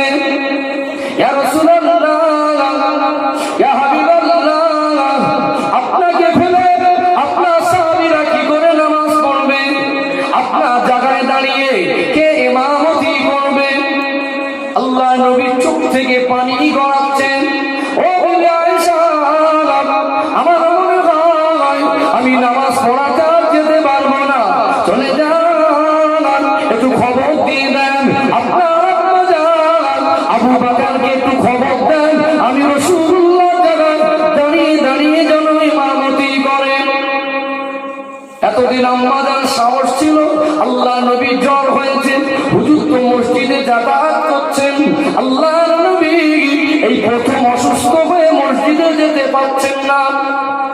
আম্মা জান কেঁদে ফেললেন, ইয়া রাসূলুল্লাহ, ইয়া হাবিবাল্লাহ, এই সংবাদ যদি মদিনার মসজিদে নববী শরীফে যায়, আল্লাহ নবী অসুস্থ হয়ে পড়েছে, হেঁটে হেঁটে মসজিদে আসতে পারবেন না, আপনার সাহাবীরা ঠিক থাকতে পারবে না, আপনার সাহাবীরা আপনাকে এতটা ভালোবাসে, কান্নায় ভেঙে পড়বে। বিশেষ করে আমার আব্বা জান আবু বকর আপনাকে বড় মহব্বত করে। এই কথা শোনার পরে আমার আব্বা জান আবু বকর হয়তো কান্নায় ভেঙে পড়বে। অতএব আপনি আমার আব্বার নাম না করে অন্য কোনো একজনের নাম করুন, কেননা আমার আব্বা নরম দিলের মানুষ, আপনি আসতে পারবেন না। এই কথাটা শোনার পরে হয়তো আমার আব্বার মানসিক অবস্থার পরিবর্তন হবে। আল্লাহ নবী অসুস্থতার ভিতরে চোখ ভরা পানি নিয়ে বলেছিলেন, ও আয়েশা, চলে যান, তোমার আব্বা আবু বকরকে একটু সংবাদটা পৌঁছে দিতে হবে। আমি রাসূলুল্লাহ আমার জায়গায় দাঁড়িয়ে ইমামতি করার মতো আমি আমার সাহাবীর ভিতরে আবু বকরকে ছাড়া আর কাউকে দেখছি না। ধরে বলেন না, নারে তাকবীর, নারে তাকবীর। রাসূলের হায়াতে জিন্দেগিতে থাকা অবস্থায় 2 লাখ সাহাবীর ভিতরে আমার নবীর কদম মোবারক যে জায়গায় রেখে নামাজ পড়াতেন, একমাত্র আবু বকর সিদ্দিক হুজুর ছাড়া আর কারোর নসিবে হয়নি। জোরে বলছেন সুবহানাল্লাহ। এমনি জীবন তৈরি কাকে বলে পৃথিবীর মানুষকে দেখিয়ে দিয়ে গেলেন। 17 ওয়াক্তের নামাজ আবু বকর হুজুর আমার নবীর কদম মোবারক যেখানে রেখে নামাজ পড়াতেন, একমাত্র রাসূলের হায়াতে থাকা অবস্থায় আবু বকর হুজুরই পড়েছিলেন। এটা কি সম্মান হয়? এটা কি ভালোবাসা হয়? যতটা মেনেছে আল্লাহ ততটা সম্মানই করেছে। সুবহানাল্লাহ। জান্নাতের সার্টিফিকেট প্রথম পেলেন রাসূলুল্লাহ কদম মোবারকের জায়গায় পাটা রেখে নামাজ। দুনিয়ার সঙ্গী ছিলেন আল্লাহ আবু বকর হুজুরকে ইন্তেকালের পরে আমার রাসূলুল্লাহ সঙ্গী বানিয়ে দিয়েছেন। দুনিয়ার সঙ্গী, কবরের সঙ্গী, ময়দানে মহাশরে আমার রাসূলুল্লাহ সঙ্গী হয়ে থাকবেন। জান্নাতের ভিতরে কোটি কোটি কোটি কোটি জান্নাতের ভিতরে আবু বকর হুজুর আমার নবীর পাশাপাশি থাকবেন। আল্লাহ নবী আম্মা জানকে নিয়ে গর্ব করছিলেন। আম্মা জান আয়েশা রাদিয়াল্লাহু আসমানের দিকে তাকিয়ে, হুজুর এত তারা, এতটা নেকি কারণ আছে? আল্লাহ নবী মুস্কি হাসলেন, আমার সাহাবী ওমর ফারুকের আমলনামায় আছে। আম্মা জান মেয়ে মানুষ মনটা খারাপ হয়ে গেল, হুজুর আমার আব্বা। আল্লাহ নবী বলছেন, আমার আবু বকরের দিন আমি সহ্য করতে পারবো না। পৃথিবীর মানুষের আমল এক পাল্লায়, আর আমার আবু বকর যেদিন আমি রাসূলুল্লাহ তার দরজায় দাঁড়িয়ে একবার দেখেছিলাম, আমার জন্য সঙ্গে সঙ্গে দরজা খুলে রেডি হয়ে দাঁড়িয়েছিল। ওই মুহূর্তটা আল্লাহর কাছে এতটা প্রিয়, আল্লাহ এতটা খুশি আবু বকরের উপরে, ওই এক রাতের আমার পৃথিবীর মানুষের থেকে বেশি। একটু জীবন তৈরি আমার আলোচনা বুঝতে পারছেন তো? আমি কিন্তু ঘটনা বলিনি। ঘটনা বলার, জীবনে বলার পদ্ধতি হলো জন্ম থেকে মৃত্যু, সংক্ষিপ্ত অথবা বিস্তারিত। তার জন্ম কোথায়, বাবা মার নাম কি, তার শৈশব জীবন, কৈশোর জীবন, লেখাপড়ার জীবন, বার্ধক্যের জীবন, এটা জীবনে বলার পদ্ধতি থাকে। আমি কিন্তু একটা দৃষ্টান্ত পয়েন্ট তুলে ধরে ধরে বোঝাচ্ছি। আমার নবীর সম্মান আল্লাহর পরে, আল্লাহর পরে সব থেকে সম্মানী আমার নবী। সেই নবীর উম্মাত হওয়া আল্লাহ তাআলা তাকদীরে যদি রাখে, আর সেই উম্মাত যদি নবীকে মানে, যে যতটা মানে আল্লাহ তাকে ততটা সম্মানী করে। আবু বকর হুজুর মানার মতো মেনেছেন। আল্লাহ নবী 2 লাখ সাহাবার ভিতরে আবু বকর হুজুরের সম্মানটা সব থেকে বেশি। ধরে বলি সুবহানাল্লাহ। এমনি হলো, আমি আপনাদের অনেক কথা বলেছেন, একটা কথা বলেন যুবকদের দিকে যাব, কেন আমার টাইমটা খালি। কিছু আব্বার বয়সী মানুষকে দেখি এখনো দাঁড়িয়ে আছে, কেন আব্বা? আজ আমি তো আপনাদের আব্বা বলে বলছি, আমার মতো একটা সন্তান যদি আপনাদের আব্বা বলে, তারপরেও কি দাঁড়িয়ে চাচ্ছেন? কিন্তু আমাকে ছেলেদের মতো মনে করতে কষ্ট হচ্ছে নাকি? হ্যাঁ, আমার মতো একটা ছেলেকে ছেলে বলে মনে করে দাঁড়িয়ে ছেলে দেওয়া যায়? কবে রাখবে? চিত্র দেখি কষ্ট লাগে। সমাজের মানুষ আর কবে ভালো হবো আমরা, এটা শুধু ভাবি। ছেলের বিবাহ হলো, ছেলে ফিরুনি গেছে, কি বলে আপনাদের দিকে? বিবাহের পরে 10 দিন 1 সপ্তাহ থাকে না? হ্যাঁ, হঠাৎ করে বলছে একটা স্করপিও ভাড়া করে, বলছে বৌমাকে তো আনতে যেতে হবে। তা কে যাবে? সবাই বলছে আব্বা যাবে। চাচাজি সকাল সকাল সেলুন দোকানে, চুল কাটা দোকানে গিয়ে বসে আছে। ঝাঁপ খুলে নিতে বলে, এই করছি এত দেরি করিস কেন, কোথায় ছিলি? বলে না চাচা আমি প্রত্যেকদিন এরকম টাইম আসি। চেয়ারে বসে বলতে ফার্স্ট লাইট বলতে ভালো করে দে। চেয়ারে বসে দাড়ি কাটা চেয়েছে, ভালো করে হাত ধরছে আয় করছি, কিরাম দিচ্ছিস একটু বাদো বাদো লাগছে না, আরেকবার দে। দিল আরেকবার। আবার আবার আয়নাটা দাঁড়িয়ে ভালো করে চুপ করে বলছে এই গভীরে একটু সোজা কর। বলে চাচাজি যখন আসে শুধু বলে তাড়াতাড়ি কর তাড়াতাড়ি কর। আচ্ছা আপনি এত খুঁতমুতে মন কেন, এরকম কি বলছেন বলেন তো? বলছে একটু বৌমা রাত্রি যাবো, বিন বাড়ি যাচ্ছে, নতুন কুটুম বাড়ি। আর ওইসব চাচারাদের বলি আল্লাহ না করুক কবে কাকে ডাকবেন কেউ জানি না। আমি রবিউল ইসলাম, এখান থেকে বাড়ি যাবো কোনো গ্যারান্টি আছে? ওই মানুষটা বিন বাড়ি যাওয়ার সময় সাজলেন, বিন বাড়ি যাওয়ার জন্য সাজলেন।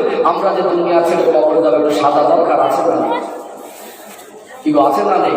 একটা কোন একবার করা আর একটা কোন একাধিকবার করা। যার অন্তরে রসুলের ভালোবাসা আছে, সামান্য যদিও থাকে, আমার রসুলের সুন্নাতকে জবাই করতে পারবে। চাচাজি বলছে এত ওয়াজ মাহফিল হয়ে কি হবে? বলছে মুসলমানের কপালে বিপদ ছাড়া তার কিছু নেই। একবারও বলে না যে আমি ভালো হতে পারি। বলছে এত জলসা মাহফিল হচ্ছেটা কি, মুসলমান ভালো হয় না। বলছে নিজে কতটা ভালো হয় সেই চিন্তা একবার আমরা করি। আল্লাহ সবাইকে সঠিক বুঝতে আল্লাহ। ওই মানুষটা দাড়ি চাচা অবস্থায় পড়ে গেল, কবরে শুইয়ে দিয়ে চলে আসার পরে মনে হয় যে রাসূলুল্লাহর সঙ্গে দেখা পাবে ময়দানে মাহশরে। আমার নবী ভালোবাসার উম্মতের কাতারে থাকবে বলে কি মনে হয়? দুনিয়া পাবে, অহংকার বড়ত্ব ছেড়ে দিতে হবে, দুনিয়ার মায়া ত্যাগ করে ওই অন্তরে রাসূলুল্লাহর ভালোবাসা টাকা দিতে হবে। কেন? রাষ্ট্রপতি সে যদি মুসলমান হয়, গায়ে যদি লাখ টাকার জামা পরানো থাকে, মরে গেলে ওটাও খুলে ফেলা হয়। ভ্যান চালকার ভিক্ষুক ছেঁড়া পাঞ্জাবি যদি পরে থাকে, মরে গেলে ওটাও খুলে ফেলে দেওয়া হয়। রাষ্ট্রপতির যে কাপড়, একজন ভ্যান চালকার ভিক্ষুকের সেই একই কাপড়। রাষ্ট্রপতির যে এসি রুম, এসি গাড়ি, বুলেট প্রুফ গাড়ি, দেশে রাজতন্ত্র ছিল, রাজা ছিল, মাথার সোনা লাগানো টোটো পরে থাকতো, সব খুলে ফেলা হবে। দুনিয়ার দামি গোসলখানায় গোসল করতো, ওই গোসলখানায় গোসল দেওয়া হবে না। আমার আপনার জন্য একটা কাপড় দিয়ে ঘিরে গোসলখানা করবে। আমাকে আপনাকে গরম পানি দিয়ে গোসল করিয়ে যে কাপড় পরাবে। ভিক্ষুকের আর রাষ্ট্রপতি রাজার একই কাপড়, দুজনের কবরটাও একই। কথা ঠিক না? জীবন তৈরি করি খোদার কসম, আমরা শ্রেষ্ঠ জাতি, সম্মানী জাতি, মাথা উঁচু করে বেঁচে থাকা জাতি। একটা পরিচয় তুলে দিয়ে আমি আমার যুবকদের দিকে যাব। আমি বারবার বলছি আমরা নিজেকে চিনতে শিখি। বলেন তো আমার নবী না হলে দুনিয়া হতো? দুনিয়া কারো ছিলায়? চাচাদিদের মনে রাগ হয়ে গেছে আমাদের। তকবীর দানটা দেখি নারাই তাকবীর। আমার যুবক ভাইরা ফাঁকি দিচ্ছে। চাচাদি বলছে বলে যুবক ভাইকে দাও ভাই। গালাগালি যখন দিই তখন মন খুলে দেয়। বলে রাগ ঠান্ডা হয়েছে? বলে হ্যাঁ ঠান্ডা, গালাগালি দিই তো আল্লাহকে ভালো করে ডাকতে হয়। তকবীর দান না, নারাই তাকবীর। আরেকটু জোরে নারাই তাকবীর। সিলসিলা হক ফুরফুরা শরীফ, আহলে সুন্নাত ওয়াল জামাআহ, এই জান্নাতি বাগানের মেহমানগণ, নারাই তাকবীর। রাগ করছেন না তো? কষ্ট পাচ্ছেন নাকি? আলোচনা বোঝাতে অসুবিধা, বুঝতে অসুবিধা হচ্ছে তো? ঠিক বলছি বলে মনে হয়? যাক আলহামদুলিল্লাহ। আমার সম্মানীয় আপনাদের একটা পরিচয় করে দিই। আমার নবী না হলে দুনিয়া হতো?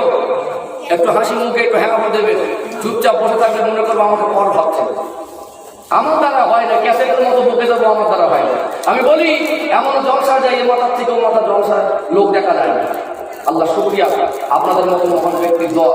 আমি এই ফাল্গুন মাসের ভিতরে প্রায় 45টা জলসা এক মাসে, মাঘ মাসে 40টা মতো জলসা। আল্লাহ আমাকে খুশি লাগে, ভালোবাসার কথা আমার দ্বারা হয় না। আমি বলি দুটো মানুষ থাকে, কে সরতা থাকবে না দেবো চিন্তা করে, দুটো মানুষ থাকেন, ভালোবাসার মানুষ থাকে। অনেক বড় জলসা, হাজার হাজার লোক, ওটা আমার কাছে বড় না। আল্লাহ যদি আমাকে ভালোবাসায় ইখলাসের সঙ্গে যদি কিছু কথা বলায়, আল্লাহর জন্য যদি বলতে পারি, দুটো ভালোবাসার মনের মানুষকে পাই, ওটা আমার কাছে অনেক বড় মনে হয়। কি ঠিক না? আপনারা চুপচাপ মেরে বসে থাকেন, আমার ভালো লাগে। আমি যতক্ষণ থাকি শ্রোতার সঙ্গে একটু মনে মনে চোখে চোখে কথা বলবো। বোঝাতে চাইছিলাম আমার নবী না হলে দুনিয়া হতো? দুনিয়া কারো ছিলায়? এই দুনিয়া একদিন শেষ হবে কি হবে না? কবে হবে? শালবাড়ি কেউ করবে, আমার নবীকেও আল্লাহ বলার মতো ক্ষমতা নেই, এটা আল্লাহর ক্ষমতা।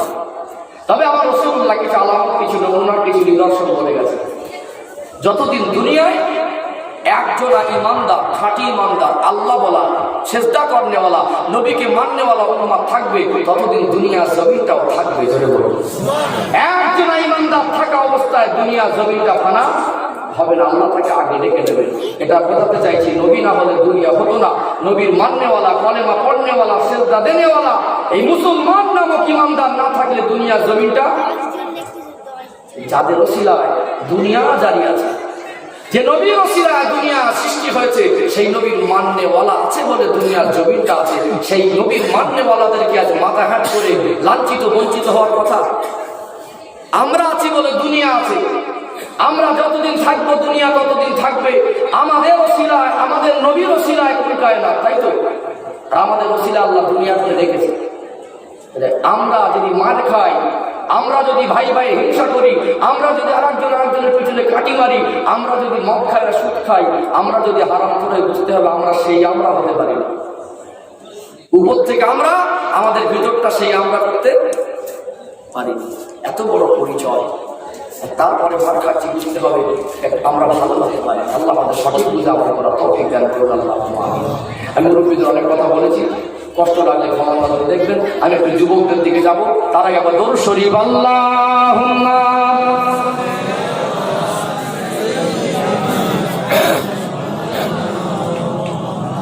ওয়া আলা আলি সাইয়্যিদিনা রব্বে হামাদ জুলহি सीने में है मैं आहूं मेरा दिल मदीने में है फूल तो फूल काटो क्या हुस्न है लुत्फ़ जन्नत से बनकर मदीने में है अल्लाहुम्मा सल्ले अला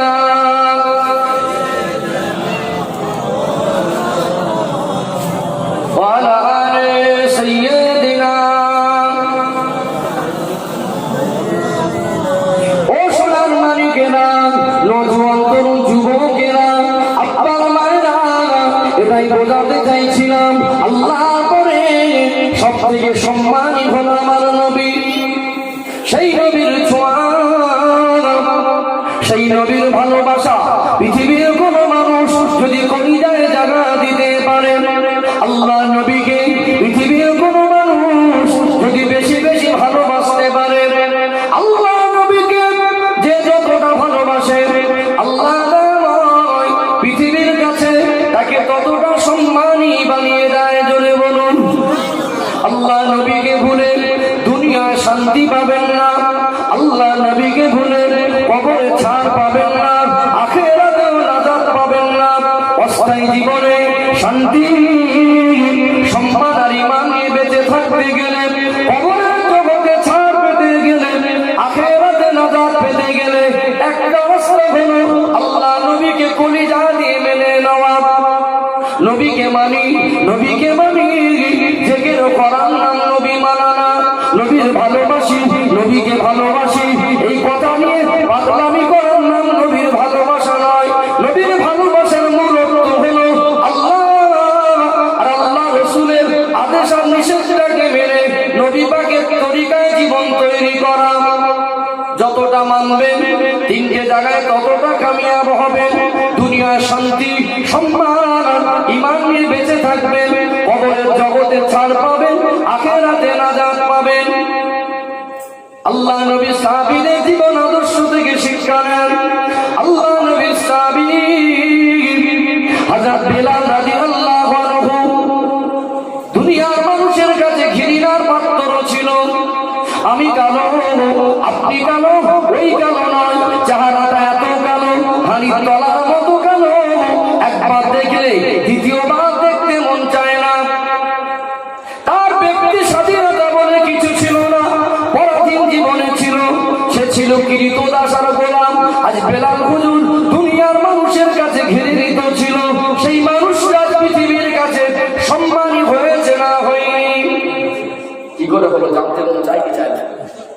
কিছু কালো মানুষ আছে দেখবেন চেহারাকে দেখতে ভালো থাকে, বেলাল হুজুরের সেটাও ছিল না।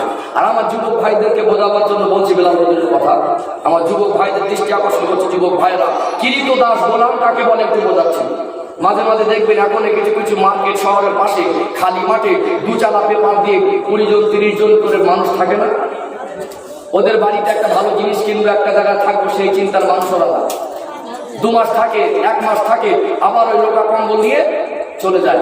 ওদের স্থায়ী জন্মস্থান কথা ওরা বলতে পারবে?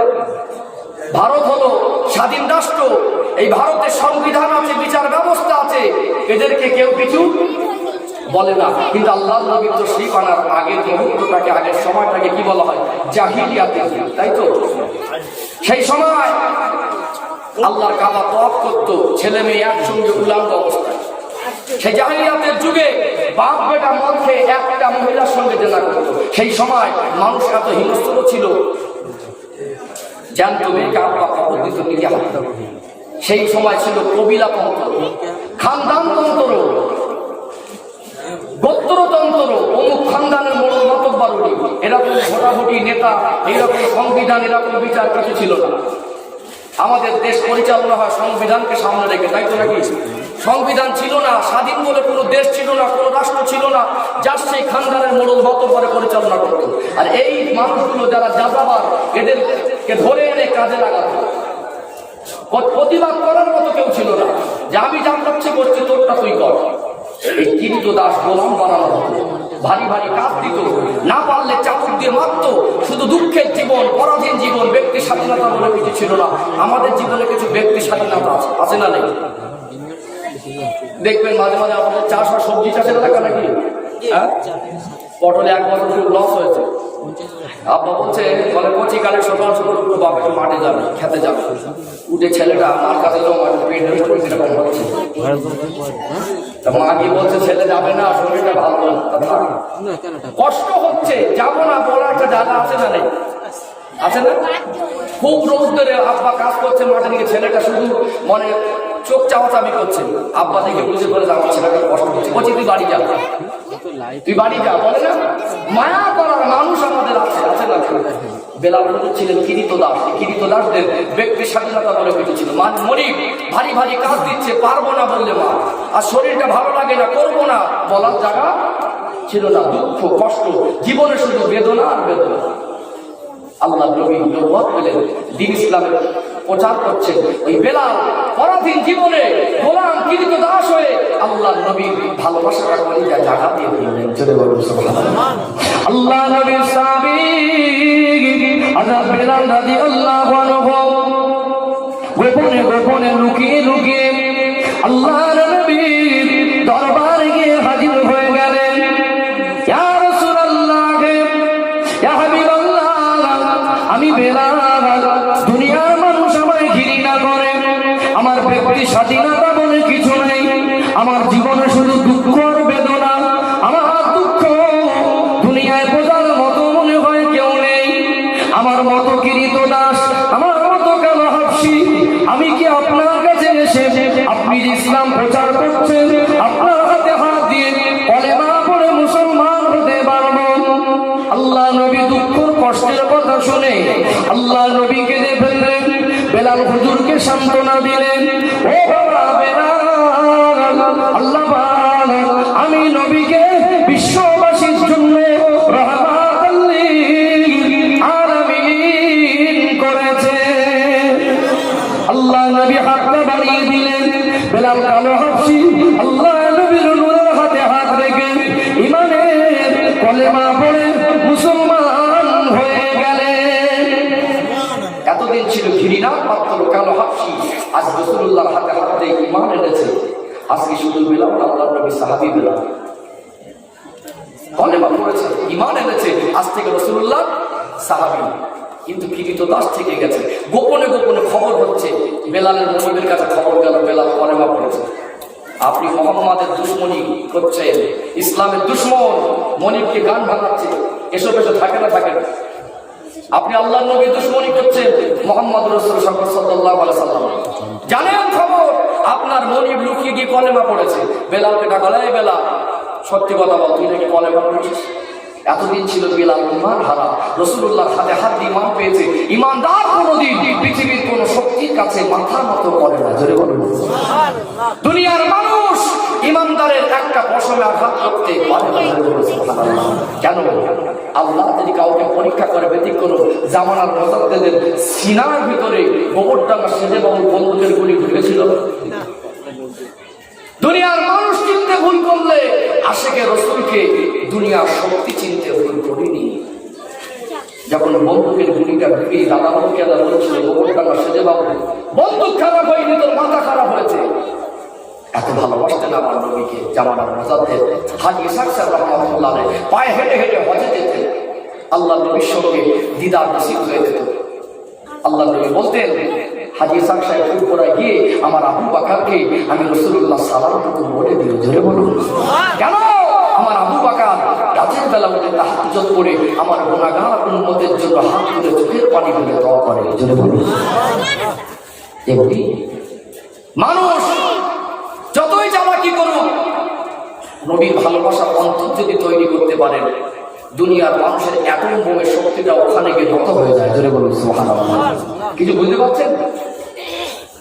ও সোনার মানিক যুবকেরা, আব্বারা মায়েরা, বেলালকে দরবারে ডাকা হলো। বেলাল, শুনেছি তুই নাকি কলেমা পড়ে মুসলমান হয়েছিস।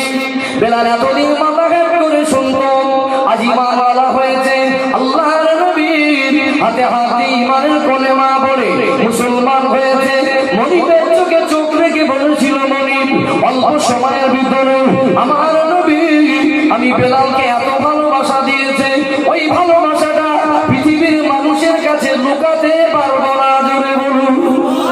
মনিব ঠিকই শুনেছেন, আমি বেলাল আল্লাহ নবীর হাতে হাত দিয়ে ঈমানের কলেমা পড়ে মুসলমান হয়ে গেছি। মনিব রেগে গেল, তুই এত সাহস কোথায় পেলি? এতদিন যা বললাম তাই শুনতিস, আজ আমার চোখে চোখ রেখে কথা, জানিস তোকে কি করতে পারি? নিষ্ঠুরদের বলে জান্নাতে না, এর মতো কীর্তদাস গোলামকে বাঁচিয়ে রেখে লাভ নেই, নিয়ে যা মেরে ফেলে দে।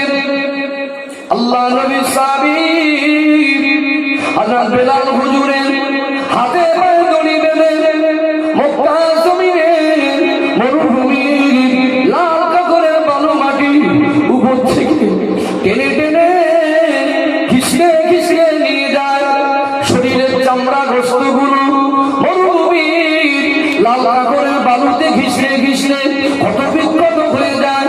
শরীর থেকে ঝরঝর ঝরঝর করে রক্ত ঝরে, মরুভূমির জমিনের মাটি রক্তে লাল হয়ে যায়। আল্লাহ নবী সাহাবী বেলাল হুজুরকে বলে, বেলাল এখনো সময় আছে, একবার শুধু বলে দে, কলেমা ছেড়ে দেব, আল্লাহ নবীকে ভুলে যাব। ওই অবস্থার ভিতরে আল্লাহ নবী সাহাবী হযরত বেলাল হুজুর বলেছিলেন, এই নিষ্ঠুরের দলেরা, তোরা পারবি না, আমি বেলাল দুনিয়া ছেড়ে দেব, এক মুহূর্তের জন্য কলেমা রাসূলকে ভুলতে পারবো না। জোরে বলুন। নিষ্ঠুরেরা ছাড়ে না। বেলাল সময় আছে, করে বল, একবার শুধু বলে দে, কলেমা ছেড়ে দেবো, নবীকে ভুলে যাবো। তোর আমাকে দুনিয়া ছাড়িয়ে দিতে পারবি, আমার রাসূলের ভালোবাসাটাকে ভোলাতে পারবি। জোরে বলুন সুবহানাল্লাহ। জানিস বেলাল তো করতে পারবি? বেলালকে টেনে টেনে নিয়ে যাচ্ছে। আল্লাহ নবী সাহাবী বেলাল হুজুরকে মরুভূমি উত্তপ্ত গরম পাথরে চিৎ করে শুইয়ে দিয়ে কয়েকজন মিলে বড় একটা পাথর তুলে এনে বেলাল হুজুরের বুকের উপরে চাপিয়ে দিল। আল্লাহ নবী সাহাবী বেলাল হুজুরের মনে হয় শ্বাস প্রশ্বাসটা বন্ধ হয়ে যাবে, বারবার বলে, বেলাল একবার শুধু বল, কলেমা ছেড়ে দেবো, আল্লাহ নবীকে ভুলে যাব। ওই অবস্থার ভিতরে আল্লাহ নবী সাহাবী বেলাল হুজুর বলেছিল, এ নিষ্ঠুরেরা, এ মক্কার পাষাণেরা, তোরা পারবি না, আমি বেলাল এইভাবে যদি দুনিয়া ছেড়ে দেই, দুনিয়া চলে যেতে রাজি, কিন্তু নবী পাককে ভুলতে পারবো না। জোরে বলুন। রেগে গিয়ে গরম করে উত্তপ্ত আগুনে লোহার টুকরো নিয়ে লাল করে আল্লাহ নবী সাহাবী বেলাল হুজুরের গালের মধ্যে ঢুকিয়ে দিল।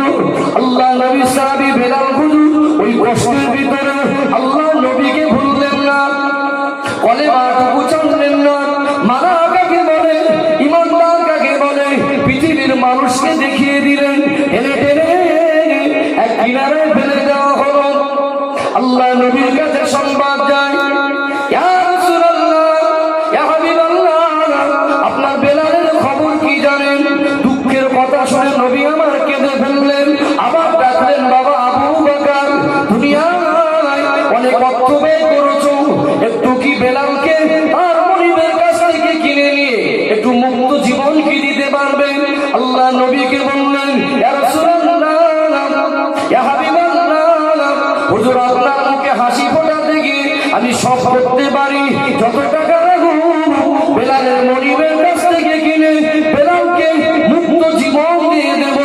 মনিবের কাছ থেকে গিয়ে বেলাল হুজুরকে কিনে এনে আল্লাহর নবীর কদমে হাদিয়া করে দিয়েছিলেন। ওহ, মানা কাকে বলে?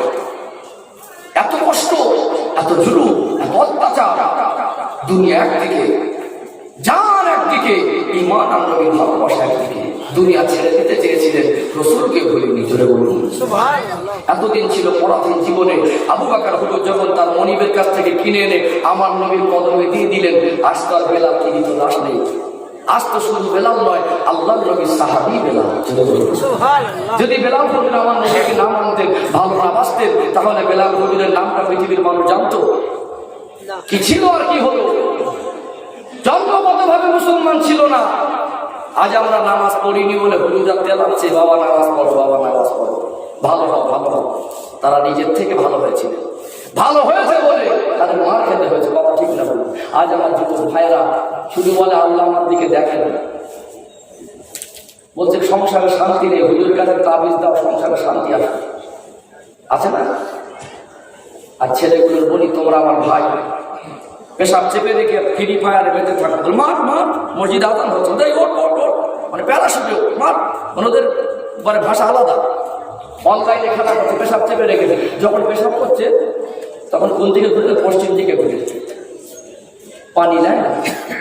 এই জাতি দাঁড়িয়ে পেশাব করা জাতি নয়, অপবিত্র জাতি নয়, পবিত্র জাতি। পেশাব করে পানি নেওয়ার আগে উযু ব্যবহারের ব্যাপার আসছে না? এত পবিত্র, ছন্দমুক্ত পবিত্র। সংসারে তাবিজ আনতে যাচ্ছে, বরকতের, শান্তি, পেশাব করে পানি লিশ করছে না। মাঝে মাঝে দেখে দু একজন তাবিজওয়ালার কাছে যায়, হ্যাঁ তাবিজ জায়েজ আছে। আমাদের দাদা বাবু কেবলা সিলসিলা পুরপুরা মতদর্শের ভিতরে হাতখালি মানুষের থেকে পানি। কথায় কি বলে? দোয়া তাবিজ। কি বলে? হ্যাঁ, দোয়া তাবিজ। যারা আল্লাহওয়ালা, আল্লাহর মাহবুব, যাদের তাহাজ্জুদ কাজা নেই, তারা গভীর রাতে আল্লাহর কাছে কাঁদে, আল্লাহ কত মানুষ বিপদে মুসিবত আমার কাছে আসে, আমি জানি সবকিছুর মালিক তুমি, আল্লাহ ওদেরকে তুমি সুস্থ করো। কি বল? ব্যবসায়ী তাবিজওয়ালার কাছে যাবেন না। মাঝে মাঝে বলে হুজুর এত তাবিজ কিছু কেটে যাচ্ছে, বলে কোচে একটা রূপোর তক্তি কর। ছেলেটা হাতে একটা রূপোর তক্তি করেছে, আল্লাহ আর আমার নবী পাকের নাম লেখা, ওই বড় বড় অক্ষরে আরবি আমার আল্লাহ নাম, নবী পাকের নাম আছে, ওই খালি গায়ে বাবা পেয়ে যাওয়া যাবে। তাবিজের নাম তো দুনিয়ায় শান্তি শান্তি করে জেকের করার নাম শান্তি নয়। শান্তি শান্তি করে জেকের করে শান্তি পাবে না। শান্তি আছে রাসূলুল্লাহ আদর্শ আর ইসলামকে মেনে নেওয়ার ভিতরে। বরকতের তাবিজ নিয়ে গলায় হালসি করে বরকত পাবে না। বরকত আছে আব্বা আমার দোয়ার ভিতরে। জোরে বলুন সুবহানাল্লাহ। যুবক ভাইদের বলি, তুমি যতই তাবিজ করো, পেশাব করে পানি নাও না, আল্লাহর কাছে মাথা মতো করো না। দুনিয়ায় পিকনিক করতে যাচ্ছ, মদের বেদি তুলে, আগে জাতি এমনি মার খায় না। আমাদের নাফরমানির কারণে এত বিপদ মুসিবত। ইসলামের ঝান্ডাটাকে সাহাবায়ে কেরামেরা উঁচু করে রেখেছেন, হাতে তলোয়ার দিয়ে কেটে দিয়েছে, হাত ধরে রেখেছেন, এই হাতটা কেটে দিয়েছে, হাত দিয়ে কামড়ে উঁচু করে রেখেছিলেন। কেন? আজও সৌদি আরবের পতাকায় আমার আল্লাহর নামের সঙ্গে নবীর নাম কলেমা শরীফটা লেখা আছে। পিকনিক করতে গেছে তো গেছে, আবার সেলফি করেছে, ভিডিও করে ফেসবুকে লোড করেছে, এই দেখো পিকনিক করতে এসেছে। এত পরিমাণে আমার ছেলেরা বাঁদরামি করে। জানুয়ারি মাসে গাছের ডালে বড় বাঁদর যদি দেখে বসে বলবে, আমি তো বড় বাঁদর, আমার থেকে তো বড় বাঁদর। শান্তি খুঁজছে, মদ খেয়ে শান্তি। তোমার কারণে ইসলামের উপরে মানুষ আঙুল তুলছে। সাহাবীরা ইসলামকে আঘাত আসতে দেয়নি, জান কুরবান করেছে। আর তুমি মুসলমানের ঘরের ছেলে হয়ে তুমি ইসলামটাকে কলঙ্কিত করছো। প্রত্যেক ধর্মের কিছু জাতির কলঙ্ক থাকে, থাকে না? থাকে না? আমাদের ভিতরে, মুসলমানের ভিতরে মুনাফিক আছে না নেই? হ্যাঁ, কাফের যতটা ক্ষতি না করে, মুনাফিক তার থেকে বেশি ক্ষতি করে। কি গো? তো কিছু জাতির কলঙ্ক আছে। অন্য হিন্দু ভাইরা তারা জানে এরা যে বাদরামি করছে, এটা ব্যক্তিগতভাবে দোষী, এসে ধর্ম শিক্ষা দেয়নি। কিছু যারা ডিভাইড তৈরি করতে চাচ্ছে সম্প্রীতির বাংলায়, যারা হিন্দু মুসলমান ভাগ করছে, এরা এদের এই বাদরামির ছবিটা নিয়ে তাদের বড় বড় ফেসবুক পেজে পোস্ট করে, এইটা মুসলমানদের এদের কারণে ইসলামের উপর আঘাত আসছে না। মনে করুন এই যে পিকনিক করতে গিয়ে ওটাই মনে হয়েছে, তুমি যে ভিডিওটা আপলোড করেছো ফেসবুকে, ছবিটা দিয়েছো, তার জন্য ইসলাম। এই দক্ষিণ মালিগ্রামের মসজিদের মতো মনে করবেন না। এই মসজিদে 1 রাকাত নামাজ পড়লে 1 রাকাতের সওয়াব। আল্লাহ নবীর মসজিদ, মসজিদে নববী শরীফে 1 রাকাত নামাজ পড়লে 50,000 রাকাতের নেকি। আল্লাহ নবীর মসজিদ, ওই মসজিদটা এই মালিগ্রামের মসজিদের মতো না।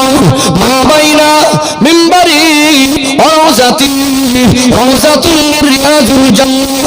আল্লাহ নবী যে জায়গায় দাঁড়িয়ে দাঁড়িয়ে মুতি করতেন, ওই জায়গা থেকে নিয়ে আল্লাহ নবীর মাজার মুকাদ্দাস পর্যন্ত, এটা দুনিয়ার জমিন নয়, এটা হলো দুনিয়ার জমিনের একটা জান্নাত। জোরে বলুন আল্লাহ নবী বললেন, আমার মসজিদে 41 ওয়াক্ত নামাজ জামাতের সঙ্গে যদি কেউ আদায় করে, আমি রাসূলুল্লাহ জানিয়ে দিয়ে গেলাম, ওই ব্যক্তির জন্য আমি রাসূলুল্লাহর উপরে সুপারিশটা ওয়াজিব হয়ে যায়।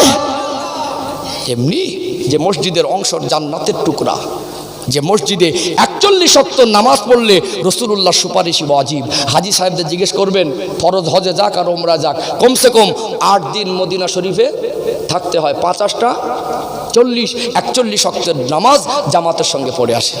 যে রাসূলুল্লাহ মসজিদে নববী শরীফের ইমাম, সেই মসজিদের মুয়াজ্জিন আমার নবীর কলিজা ছেঁড়া সাহাবী বেলাল। জোরে বলুন, মেনেছে, আল্লাহ উপহার দিচ্ছেন। আমার যুবক ভাইয়েরা সম্মান খুঁজছে, লাঞ্ছিত বঞ্চিত কেন? আগে এলাকায় কিছু মদ খাচ্ছিল, গরিব মানুষ হাড়িয়া মদ খেয়ে গালাগালি করত, এখন সব ভদ্রলোকের ছেলে মদখোর।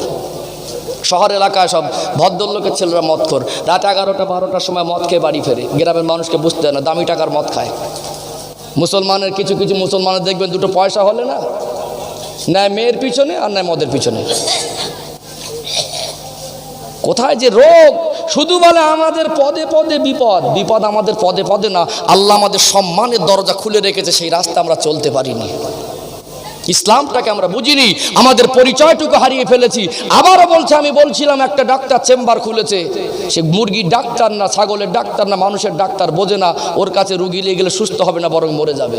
আমরা মুসলমান, আমার নবীর সম্মান কতটা, আমরা কোন জাতি, আমাদের আল্লাহ কতটা ইজ্জত দিয়েছেন, আমরা নিজের পরিচয়টুকু জানি। আমরা মার খাবো না তো খাবে কারা? যে জাতি চোখের পানি ফেলে, ওটা জমিনে পড়ার আগে আল্লাহ ওটাই ফয়সালা করে। জোরে বলুন। আজ দুঃখ লাগে, আমার ছেলেগুলো মদ খেয়ে বাড়ি ফিরছে, মদের নেশা কাটে না, স্বামী স্ত্রী রাত যাপন করছে। ওই মদখোর ঔরসের ছেলেটা আবু জেহেলের মতো হবে না, আবু বাকার হুজুরের মতো হবে? হ্যাঁ, গোড়ায় গন্ডগোল না? আমরা ভালো হতে পারিনি। এখন দেখছি কিছু কিছু ছেলে আবার গাঁজা পিস সেজেছে। আমি তো রাতে চলা মানুষ, আর বাড়ি ফেরার সময় একটু বাড়ির টান থাকে, রাস্তা খালি, গাড়িও জোরে চলে। মদ গাঁজার নেশায় কুকুরের পায়খানাও নাকে গন্ধ লাগে না, মানে খড় বিছিয়ে রেখেছে, কুকুর তো দেখে দেখে ঝালে পায়খানা করেছে। গাঁজা ডলতে ডলতে গিয়ে বলে, এখন টর্চ লাইট তো নেই, মোবাইলের লাইট, তা কিবোর্ডওয়ালা হালকা মোবাইল লাইট, ও দেখে দেখে গিয়ে বসে পড়ে, এই কিরম একটা গন্ধ, এই বলে গন্ধ বেরোয়, বেরোক আগে তুই ডল। ডোলে ডোলে ডোলে বাড়ি দিয়ে ট্রেনে আসছে 12টার সময়, চোখ দুটো ভিতরে ঢুকে যাচ্ছে, শরীর ছিটকে উঠছে। হেরা করছে, তো মুসলমানের কাজ না? ওকে জিজ্ঞেস করবেন, হুজুররা কত কি ওয়াজ করে, আমার খাবার না হলে হুজুর খাওয়া দেবে? খেটে খেটে বুকের হাড় বেরিয়ে পড়ো, শান্তি পাবে না। জাতি গাঁজায় দম দেওয়া জাতি নয়। আল্লাহর ঘর মসজিদে যাও, সেজদাটা আল্লাহকে করো, এই মাথাটা 5 বার আল্লাহর কাছে নত হলে আমার আল্লাহ মাথা পৃথিবীর আর কোনো ব্যক্তির কাছে নত করাবে না। জোরে বলুন। তোমরা আমার ভাই, কষ্ট দেওয়ার নিয়েতে বলছি না, আমরা পবিত্র জাতি, সম্মানী জাতি। গাঁজার মদ থেকে বেরিয়ে এসো, নামাজটাকে ধরো, নামাজ তোমাকে পবিত্র বানিয়ে দেবে। জোরে বলুন সুবহানাল্লাহ। কষ্ট পাচ্ছেন নাকি? কি যুবক ভাইরা, ভুল বলছি না ঠিক বলছি? ও সোনার মানিক যুবকেরা, আব্বার এটাই বোঝাতে চাইছি, আল্লাহ বলেন সব থেকে আমার সম্মানই আমার নবী। আল্লাহ আমার নবীকে সম্মান দিয়েছেন, সেই নবীর উম্মত হওয়ার সৌভাগ্য আমার আপনার হয়েছে। আল্লাহ নবীকে যতটা মানবেন, আল্লাহ ততটা সম্মান দেবেন। বেলাল হুজুর মানার মতো মেনেছিলেন, আল্লাহ এবার পুরস্কার দিচ্ছেন। প্রথম পুরস্কার দিলেন আল্লাহ নবীর মসজিদের মুয়াজ্জিন। দ্বিতীয় পুরস্কার দিচ্ছেন আল্লাহ নবী হুজুর আমার মেরাজের রাতে আল্লাহ পাকের দিদারে গেলেন। আল্লাহ পাকের ফেরেশতা জিবরাইল আমিন বলতে লাগলেন, ইয়া রাসূলুল্লাহ, ইয়া হাবিবাল্লাহ, আপনার ওসিলা আল্লাহ জান্নাতটাকে বানিয়েছেন। ওই জান্নাতটা কি একবার নিজে চোখে দেখবেন না? চলুন চলুন আল্লাহ জান্নাতটা একটু ভ্রমণ করে আসি। আল্লাহ নবী আর জিবরাইল দুজনে জান্নাতের ভিতরে প্রবেশ করলেন। আল্লাহর নবী হুজুর আমার জান্নাতি নিয়ামত দেখে খুশিতে বাগে বাগ হয়ে গেলেন। জান্নাতি নিয়ামত দেখেন, কদম তুলে আগে হাঁটেন। যত আগে যাচ্ছেন ততই ভালো লাগে।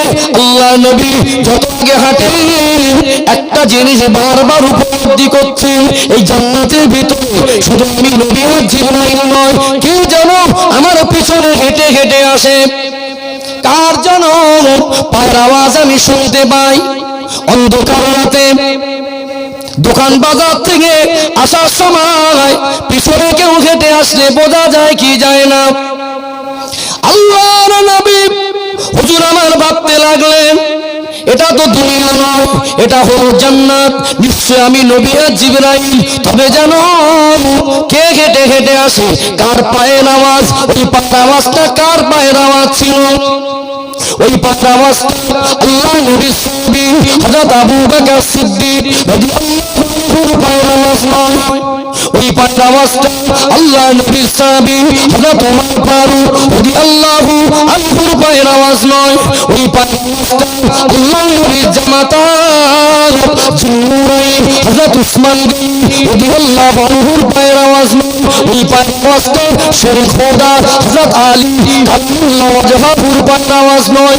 ওই পায়ের আওয়াজটা হযরত ইমাম হাসান ইমাম হোসেন রাদিয়াল্লাহু আনহু হুজুরদের পায়ের আওয়াজ নয়। আল্লাহ নবী ওই দিন খুশি ওই পায়ের আওয়াজটা জন্য আল্লাহ নবী সাবি হযরতের পায়ের আওয়াজ জোরে হয় না? নারাই তাকবীর, নারাই তাকবীর। ভাইজান এসেছে, একটু খুশি মনে, নারাই তাকবীর, আরো জোরে নারাই তাকবীর। অনুরোধ করব, যে যে চ্যানেলটাকে ছাড়বে সবাই একটু মনোযোগ দিয়ে দেখবেন, আর এই চ্যানেলগুলোকে প্রত্যেকে সাবস্ক্রাইব করবেন। আমাকে যারা ভালোবাসেন